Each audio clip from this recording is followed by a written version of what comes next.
Your dictation will start in 3 seconds.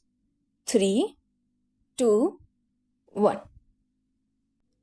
Now, I have described in another place at great length the way promotions are made, and one of my colleagues on this side yesterday appeared either to have read that statement or in another way has placed before the house, not on behalf of the government, much of the material that I would have dealt with.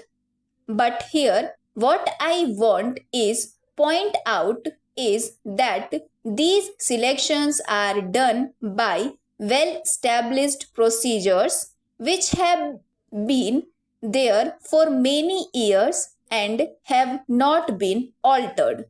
In regard to the bulk of the officers, there are complaints from some quarters that perhaps government ought to look more into it.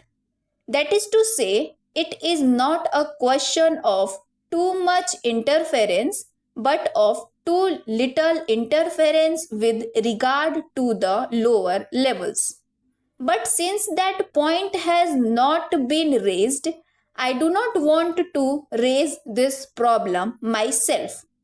But with regard to the higher ranks of the army, it is done by number 1 selection board, as was pointed out, from colonels up to major generals, where 9 officers sit, that is the chief of the army staff, his deputy, 3 army commanders, and 4 principal staff officers. They mark these people separately on separate papers and discuss them, and in the net result of that discussion, the differences are ironed out.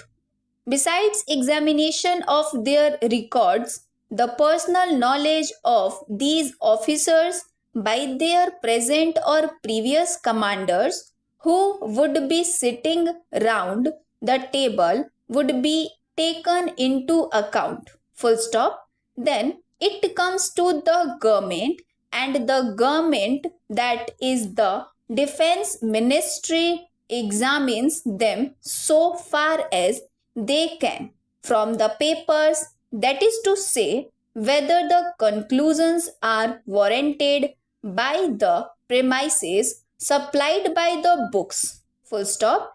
And then it is put up before the minister after discussion in the ministry itself as to the pros and cons of this matter.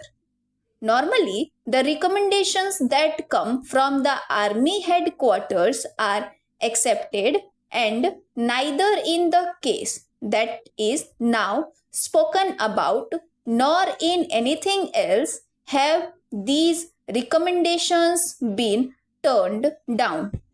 Although I know that observation, I would like to make it clear on behalf of the government that the government have the right to turn down these recommendations because the services are under civilian control.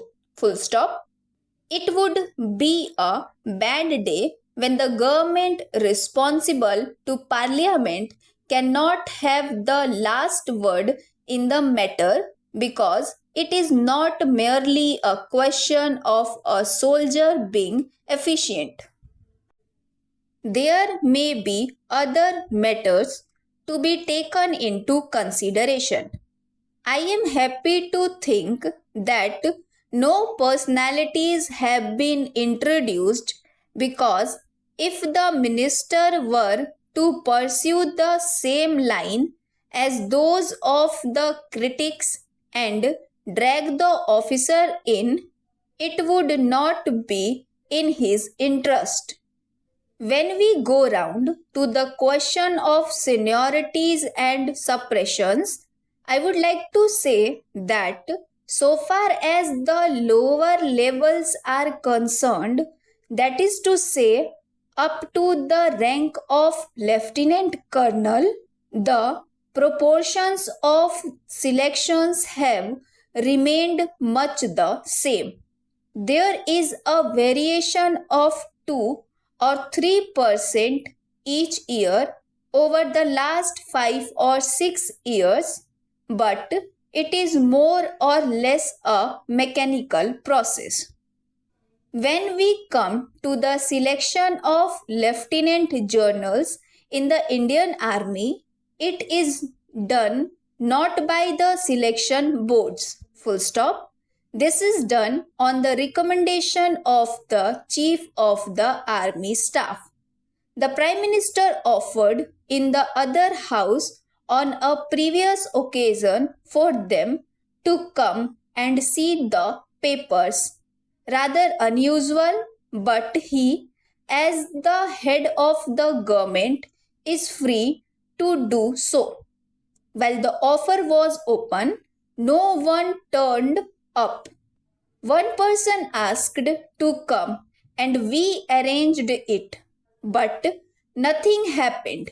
Full stop. In any case, a lieutenant general is appointed by government on the recommendation of the Chief of the Army Staff. Full stop. The same process goes through because while there is no selection board, the Chief of the Army Staff by convention consults the army commanders, which is a sort of a selection board of a smaller type. That recommendation comes before us, and within the available people, those who have the minimum qualification come first. Those who have good record, particularly outstanding qualities. I would like again to say that we are playing upon words. Full stop. There is no suppression. They are selection appointments. If you take the British Army today, the Chief of the Imperial General Staff is a person who has been superseded twice before, but he comes up again. In my experience, there has been no appointment to these officers, which has not been recommended in this way, and it is the good fortune of the government that they have been able to accept it. There has been some disturbance with regard to the recent appointment of army commanders. Army commanders by convention have been appointed by government even without reference to the Chief of Staff by selection of 2 or 3 people, but in this case discussions and consultations have taken place, and I am quite free to say that there is nothing in this appointment which merits criticism.